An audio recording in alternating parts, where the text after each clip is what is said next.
നമസ്കാരം, മലയാളി വാർത്തയിലേക്ക് സ്വാഗതം. ഗാസയിൽ തങ്ങളുടെ 3 സൈനികരെ കൂടി ഹമാസ് കൊലപ്പെടുത്തിയതായി ഇസ്രായേൽ. 2 സൈനികർക്ക് പരിക്കേറ്റതായും ഇസ്രായേൽ ഡിഫൻസ് ഫോഴ്സ് അറിയിച്ചു. തെക്കൻ ഗാസയിൽ ഇസ്രായേലിന്റെ 630-ാം ബറ്റാലിയനിലെ 36, 30, 27 വയസ്സുള്ള സൈനികരാണ് കൊല്ലപ്പെട്ടത്.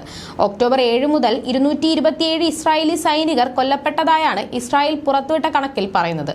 ഇന്നലെ മരിച്ചവരുടെ എണ്ണം ഇതിൽ ഉൾപ്പെടുത്തിയതായി അറിയില്ല. അതിനിടെ 10 അധിനിവേശ ഇസ്രായേൽ സൈനികരെ ഞങ്ങളുടെ പോരാളികൾ ഏറ്റുമുട്ടലിൽ വധിച്ചതായി ഹമാസ് സായുധ വിഭാഗമായ ഖസാം ബ്രിഗേഡ് ഇന്നലെ അറിയിച്ചു. തെക്കൻ ഗാസയിലെ ഖാൻ യൂനീസിനടുത്ത അബസൻ അൽ കബീറയിലാണ് ഏറ്റുമുട്ടൽ നടന്നത്. നേരിട്ടുള്ള പോരാട്ടത്തിലാണ് സൈനികരെ വധിച്ചതെന്ന് ഖസാം ബ്രിഗേഡ് അറിയിച്ചു. കൂടാതെ 2 ദിവസങ്ങളിലായി 5 ഇസ്രായേലി ബന്ദികൾ ഇസ്രായേൽ നടത്തിയ വ്യോമാക്രമണത്തിൽ കൊല്ലപ്പെട്ടതായും ഖസാം ബ്രിഗേഡിന്റെ വക്താവ് അബു ഉബൈദ പറഞ്ഞു.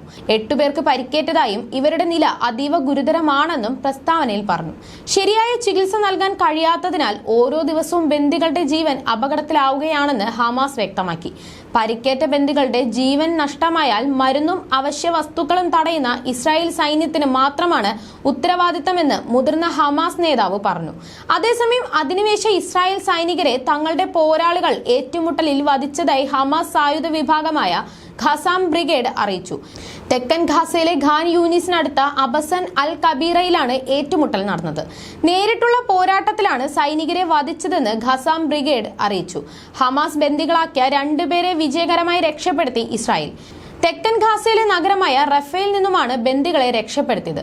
ബന്ദികളെ മോചിപ്പിച്ചത് Israeli Defence Force, Shin Bet police എന്നിവർ സംയുക്തമായി നടത്തിയ ഓപ്പറേഷനിലൂടെയാണ്. യുയിസ് ഹാർ ഫെർണാണ്ടോ, സൈമൺ മർമാൻ എന്നിവരെയാണ് മോചിപ്പിച്ചത്. 130 ദിവസത്തിന് ശേഷമാണ് ഇവരുടെ മോചനം സാധ്യമായത്.